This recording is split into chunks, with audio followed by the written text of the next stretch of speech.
নমস্কার, দিশা মার্বেলসে আপনাদেরকে স্বাগত। অনেকে আমাকে জিজ্ঞাসা করেন যে টাইলস বসানোর সময় অ্যাডহেসিভ ইউজ করা উচিত কি উচিত না। অবশ্যই আপনারা টাইলস বসানোর সময় অ্যাডহেসিভ ইউজ করুন।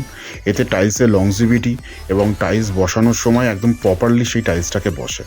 আমাদের একটা ক্লায়েন্ট আমাদের থেকে 4-2-এর টালি কিনেছিলেন এবং তার সাথে রফের অ্যাডহেসিভও কিনেছিলেন। তো এখানে রফের অ্যাডহেসিভ একটা ক্লায়েন্টের বাড়িতে ইউজ হচ্ছে। আপনারা দেখুন যে কীভাবে আপনাকে অ্যাডহেসিভটাকে মিক্সিং করা হয় এবং অ্যাডহেসিভটাকে আপনার ওয়ালে ফিক্সেশন করে ওয়ালে লাগিয়ে তারপরে টাইলসটাকে ফিক্সেশন করা হয়েছে। এবং এতে ছোটোভাবে আমি অ্যাডহেসিভটা কীভাবে আপনার এখানে টাইলসের উপরে লাগানো হয়েছে সেটারও একটা আমি প্রসেস আপনাদেরকে এই কুইক ভিডিওতে দেওয়ার চেষ্টা করেছি।